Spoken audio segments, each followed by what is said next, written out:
1절부터 12절까지의 말씀입니다.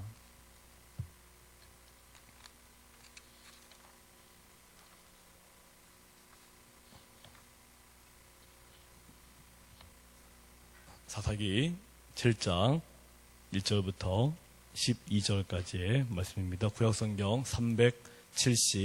371면입니다. 구약성경 371면 사사기 7장 1절부터 12절까지의 말씀입니다. 제가 먼저 읽고 한 절씩 교독하겠습니다. 여룻바알이라 하는 기드온과 그를 따르는 모든 백성이 일찍이 일어나 하루셈 곁에 진을 쳤고 미디안의 진영은 그들의 북쪽이요 모래산 앞 골짜기에 있었더라.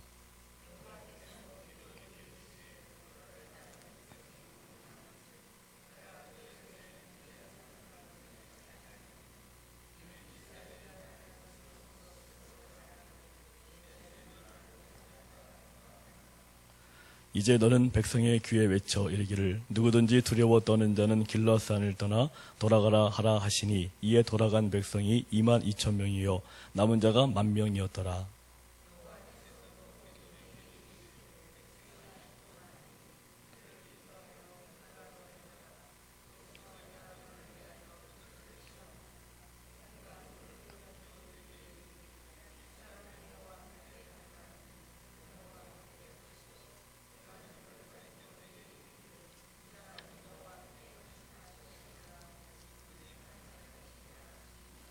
이에 백성을 인도하여 물가에 내려가매 여호와께서 기드온에게 이르시되 누구든지 개가 핥는 것 같이 혀로 물을 핥는 자들을 너는 따로 세우고 또 누구든지 무릎을 꿇고 마시는 자들도 그와 같이 하라 하시더니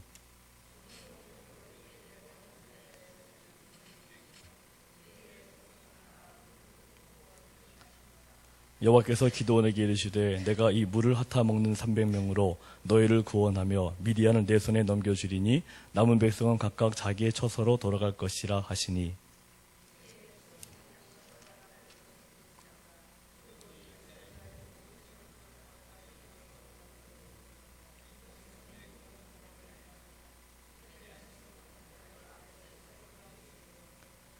그 밤에 여호와께서 기드온에게 이르시되 일어나 진영으로 내려가라. 내가 그것을 내 손에 넘겨주었느니라.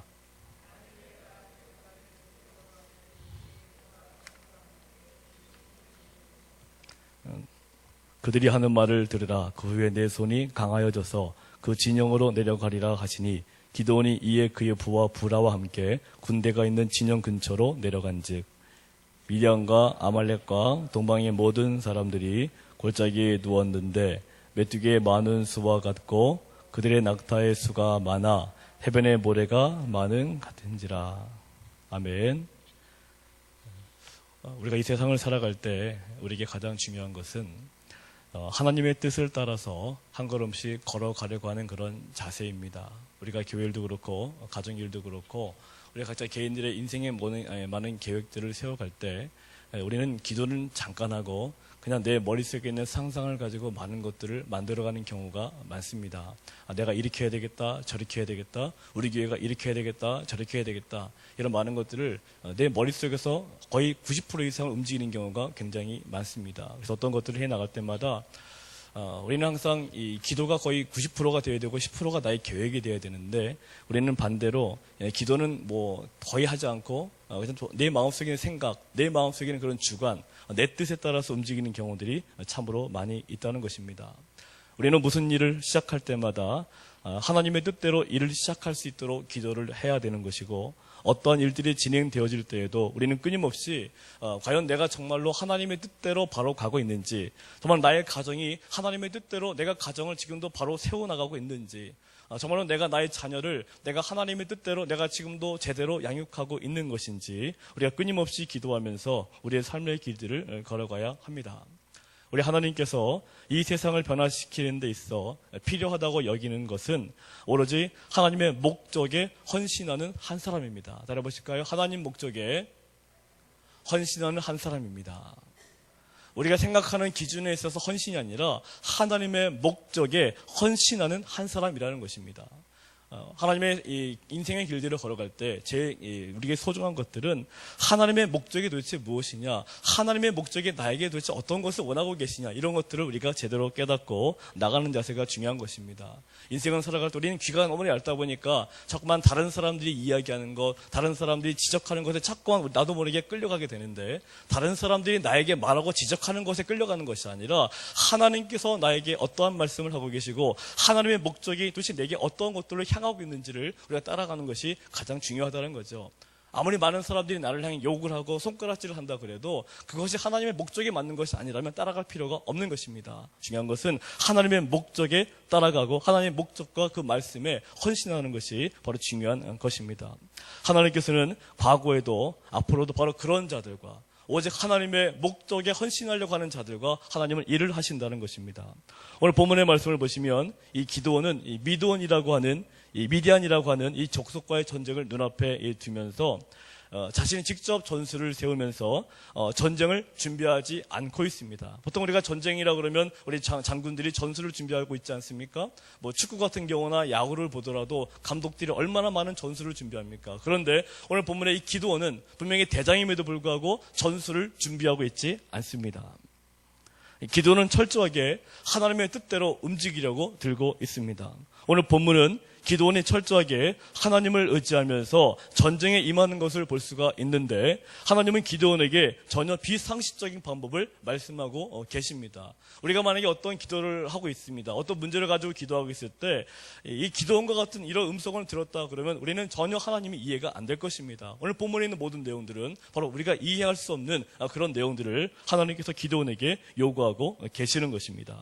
먼저 2절을 같이 읽어보겠습니다. 2절 시작.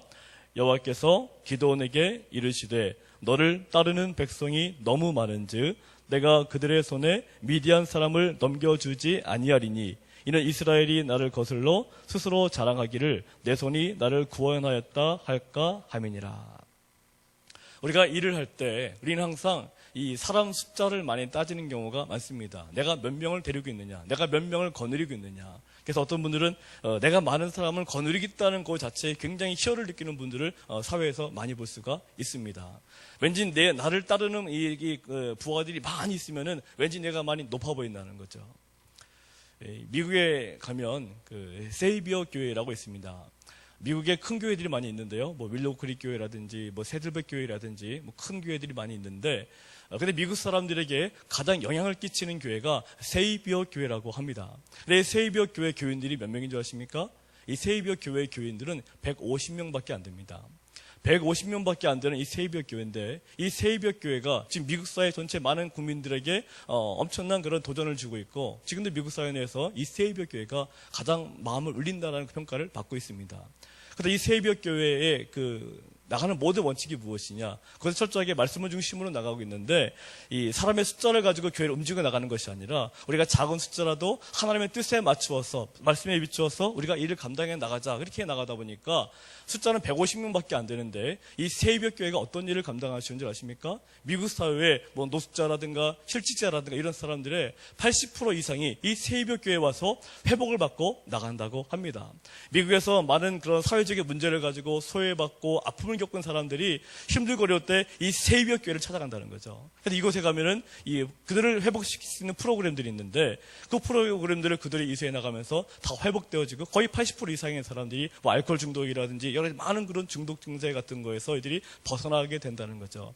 그러니까 이런 소문들이 미국 사회 전체적으로 퍼지다 보니까 이 교회는 150명밖에 되지를 않는데 사방에서 이런 후원 헌금들이 계속적으로 들어오고 있다는 거죠.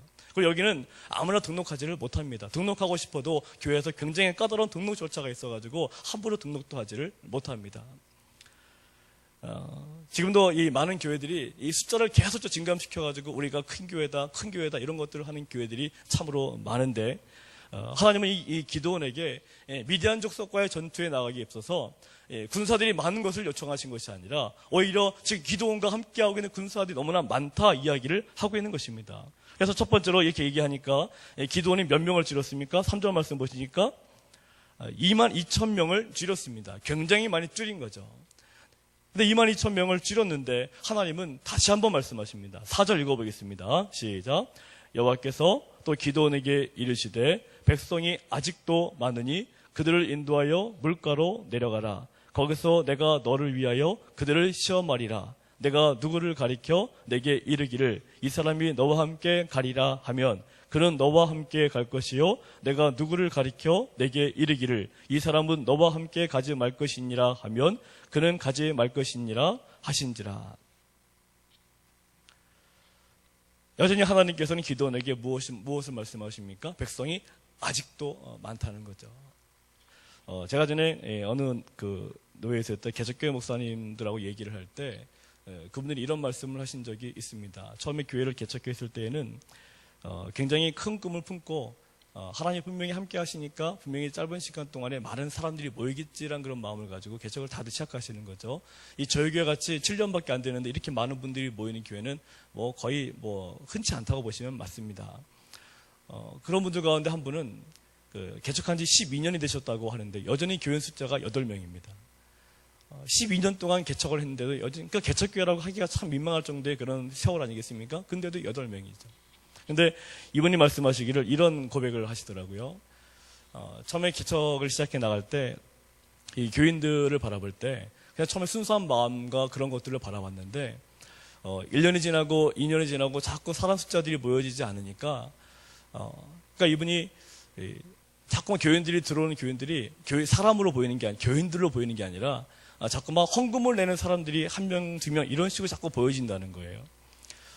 그래서 어느 순간부터는 자꾸만 더 욕심을 부리게 되고 헌금이 부족하니까 더 많은 욕심을 부리게 되고 막 이렇게 하다 보니까 오히려 교회에서 목회를 하는데도 힘이 들고 지치고 설교를 준비하는데도 전혀 힘이 안 생긴다는 겁니다. 그렇게 기도해 나가다가 이분이 한 7년 정도 지난 다음에 그러니까 우리 교회도 7년 역사가 지났는데 그 정도 지난 다음에 하나님 앞에 다시 한번 모든 걸 내려놓고 다시 한번 기도를 이렇게 하셨다 그러죠. 이렇게 기도를 하셨다 그래요. 하나님, 내가 너무나 부끄럽습니다. 내 목회 인생이 너무나 부끄럽습니다. 내가 들어오는 모든 교인들을 그냥 머리 숫자로 바라보고 돈으로 세웠던 그런 나의 인생이 너무나 부끄럽습니다. 고백하면서 제가 지금부터는 굶어 죽는 한이 있어도 지금부터는 그러하지 않겠습니다. 이렇게 하셨다는 거죠. 근데 이분이 그렇게 감당해 나가시다가 갑자기 어떻게 그 사회복지 쪽으로 어떻게 그 지역적으로 뭔가 하는 게 잠깐 보여가지고 뭔가를 이렇게 연결시켜 나갔습니다. 지역 아동센터라든가 이런 것들을 해 나가면서 전에는 그저 성도들만 바라보면서 일을 감당해 나갔는데 성도들이 아니라 지역을 바라보고 그런 것들을 하나하나 추진해 나가면서 이제 정부 지원도 받게 되면서 조금 그런 길들이 계속적으로 열어졌다라는 얘기를 하시면서 그분이 이런 고백을 했습니다. 내가 사람을 바라보고 사람의 숫자를 바라보고 그런 것들만 바라봤을 때는 이런 지혜가 7년 동안 한 번도 생겨나지 않았는데 모든 걸 내려놓으니까 갑자기 지역이 보이고 지역에서 뭐가 필요한지가 보이고 이 지역 사람들이 무엇을 요청하게 되는지를 드디어 깨닫기를 시작했다 하면서 그 깨닫게 된 거를 하나하나씩 진행해 나가다 보니까 지금도 교인들은 뭐 이렇게 많이 모이진 않지만 옛날처럼 그렇게 뭐 힘들거나 그러진 않다. 이런 고백의 간증을 들어본 적이 있습니다. 우리가 이 교회를 대표적으로 말씀을 드린 거고요. 가정의 일이라든가 자녀를 양육하는 것이라든가 다 마찬가지 아니겠습니까? 우리는 항상 내가 무엇이 없다라는 것 때문에 고민을 많이 하는데 오늘 본문에 하나님께서 분명히 말씀하십니다. 한번 따라해 보실까요? 아직도 많다. 아직도 많다. 하나님은 내가 생각하고 있는 모든 것들, 내가 생각하는 모든 계획들을 바라보시면서 안타깝게 보시는 것입니다. 왜 안타깝게 보시는 것입니까? 하나님의 계획의 우선자가 되어야 되고 하나님께 모든 것을 맡기고 내가 죽을 각오로 달려들어야 되는데 우리는 그러지를 못하면 좀만 기도하고 안 되는 것 같으면 바로 자포자기하고 바로 다른 거 핑계대고 하나님 멀리하고 세상을 따라가다가 망하는 분들 많지 않습니까? 돈 때문에 헤매고 힘들어 하시다가 뭐 갑자기 로또 복권 그런데 중독되시는 분들도 많고 주식 이런 것도 그냥 어떤 그 전략을 가지고 접근하시는 게 아니라 투기 목적으로 접근해 나가시다가 망하시는 분들 많이 지켜봤습니다. 우리가 하나님 앞에 신앙인으로 바로 선다는 것은 내게 없는 것들만을 바라보면서 나가는 것이 아니라 우리 오직 하나님만을 전적으로 바라보면서 내게 없는 것들 역시도 하나님께서 채워주심을 믿고 비록 작지만 그 작은 것을 가지고 내가 성실한 마음으로 나아가려고 할 때 하나님의 역사하심이 있는 것입니다. 따라 보실까요? 하나님은 철저하게 하나님만을 바라보고 하나님만을 의지하기를 요구하십니다. 우리 열심히 해도 혹시 내가 너무나 안 되고 너무나 없고 가진 것이 없고 이런 것이 없어서 다 안 된다라고 생각하신다면 그 생각들을 접어버리시기를 부탁을 드립니다. 중요한 건 내가 없다 하더라도 누군 있으십니까? 하나님이 있으시기 때문에 나는 물질이 없다 하더라도 하나님은 물질이 아니라 다른 방법을 통해서라도 나를 일으키시고 나를 부흥시키시고 나에게 놀라운 능력을 주시는 분이 우리의 아버지 하나님이심을 믿으셔야 됩니다. 그리고 하나님은 두려워하지 않고 오직 하나님만 의지하면서 두려워하지 않고 담대히 전진하려는 자를 통해서 큰 일을 행하십니다. 그리고 이 5절에서 7절 말씀을 보시면 하나님께서 구체적으로 어떤 사람을 고르라. 처음에는 기드온이 나름대로 이미는 사람들을 많이 모았는데 하나님께서 5절부터 7절까지의 모습을 보니까 하나님이 요구하시는 사람들이 있습니다. 이 사람들을 고르라 말씀하시는 거죠. 5절부터 7절 같이 5절 먼저 같이 읽겠습니다. 시작. 이에 백성을 인도하여 물가에 내려가매 여호와께서 기드온에게 이르시되 누구든지 개가 핥는 것 같이 혀로 물을 핥는 자들을 너는 따로 세우고 또 누구든지 무릎을 꿇고 마시는 자들도 그와 같이 하라 하시더니 6절 손으로 움켜 입에 대고 핥는 자의 수는 300명이요 그 외의 백성은 다 무릎을 꿇고 물을 마신지라. 여기서 이 무릎을 꿇고 마신 자하고 개처럼 핥는 자, 이 두 가지 종류의 사람이 나오는데요. 이 무릎을 꿇고 마시는 분들의 모습을 상상을 하면 어떤 느낌이 드십니까? 굉장히 여유롭다는 느낌이 들지 않으십니까?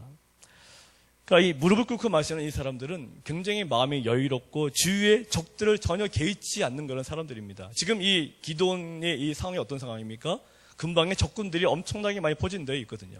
엄청나게 많은 숫자의 적군들이 자기들을 삼키려고 다 지금 적진에 지금 매복되어 있는데 지금 옆에 적들이 있는지 없는지도 개의치 않고 그냥 무릎을 꿇고 그냥 마시고 있는 거죠. 갑자기 쳐들어오게 되면 다 죽는 거 아니겠습니까?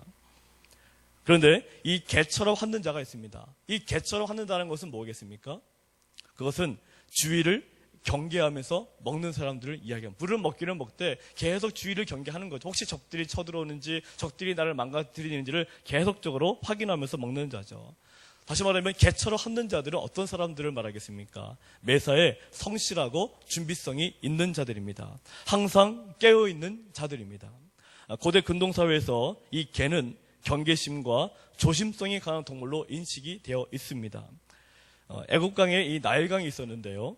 이 나일강에는 악어가 많았기 때문에 이 개들은 이 나일강에서 물을 먹을 때마다 언제나 위기감을 느끼면서 좌우를 살피면서 물을 먹었다는 거죠. 왜냐하면 살피지 않으면 악어가 바로 한 번에 삼켜버리니까.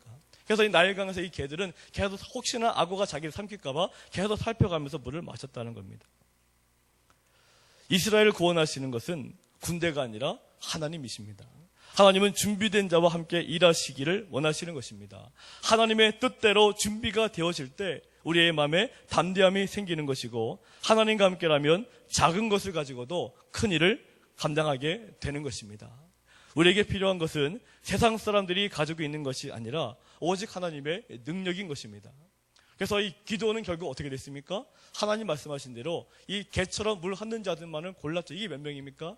이 사람의 숫자가 300명이지 않습니까? 그 많은 숫자가 안에 전부 다 하나님 다 쫓아버리게 하시고 오직 이 개처럼 핥는 자, 이 300명만을 가지고 어떤 사람들을 물리쳤습니까? 오늘 본문의 12절 다시 읽어보겠습니다. 12절 시작. 미디안과 아말렉과 동방의 모든 사람들이 골짜기에 누웠는데 메뚜기의 많은 수와 같고 그들의 낙타의 수가 많아 해변에 모래가 많은 같은지라. 지금 말을 표현하고 있는데요. 메뚜기의 많은 수와 같답니다. 그리고 해변에 모래가 많은 것 같다는 거죠. 굉장히 많은 숫자라는 거죠. 근데 굉장히 이 많은 숫자. 해변에 모래 우리가 셀 수도 없지 않습니까? 그러니까 세기도 힘들 정도의 많은 군사들이 그곳에 전부 다 지금 진쳐 있다는 얘기인데 기드온의 군사들은 몇 명입니까? 단지 300명밖에 안 되는 것입니다. 우리가 바라볼 때는 어떻게 이 숫자를 가지고 저거를 정복하자 하지만 하나님은 그게 아니라는 거죠. 하나님은 작은 수를 가지고도 작은 것을 가지고도 큰 일을 이루시는 분이십니다. 따라해 보실까요? 하나님은 작은 것을 가지고 작은 물질을 가지고 작은 사람을 가지고도 큰 일을 이루시는 분입니다. 우리가 사람을 바라보고 물질을 바라보면서 삶을 살아가는 것이 아니라 오직 크신 하나님만을 바라보고 비록 내가 가진 것은 작고 내게 근처에 있는 것들은 너무나 미약한 것들이 가득 차 있지만 하지만 나의 하나님께서 이런 작은 모든 것들을 채워주심을 믿고 그 믿음을 가지고 열심히 기도하고 간구하면서 하나님이 나의 삶에 무엇을 요구하신지를 끊임없이 기도하면서 말씀을 보시면서 나가시게 된다면 반드시 하나님께서 이 사막에 강을 내시고 광야에 길을 내시는 그 하나님의 놀라운 역사하심을 우리가 반드시 경험하시게 될 것입니다. 한번 따라해 보실까요? 광야에 길을 내시고 사막에 강을 내십니다. 할렐루야. 내 인생이 광야와 같고 내가 서 있는 이런 모든 처지가 사막과 같이 정말 물도 한 방울 없는 것 같이 그렇게 참혹한 환경이라 하더라도 하나님이 그 광야에 길을 열어주시고 그 사막의 물길을 강들을 만들어 주시겠다는 것을 믿으셔야 되는 것입니다. 이 아침에 기도하실 때 하나님 내게 없는 것들이 많이 있지만 하지만 주여 내게 비록 없지만 하나님이 나와 함께 하시기 때문에 주께서 나에게 많은 것들을 채워주심을 믿습니다. 세상의 가치를 따라가는 것이 아니라 오직 하나님께서 나에게 원하신 대로 이번 한 주간도 승리하며 살아가기를 소원합니다. 나의 연약한 믿음을 주여 불쌍히 여겨주시고 이번 한 주간도 없는 것 때문에 좌절하지 않도록 도와주시고 내게 있는 작은 것을 가지고도 감사하면서 힘있게 살아갈 수 있는 능력을 나에게 달라는 그런 마음으로 같이 시간 주여 삼창하시면서 기도하도록 하겠습니다. 기도하시겠습니다.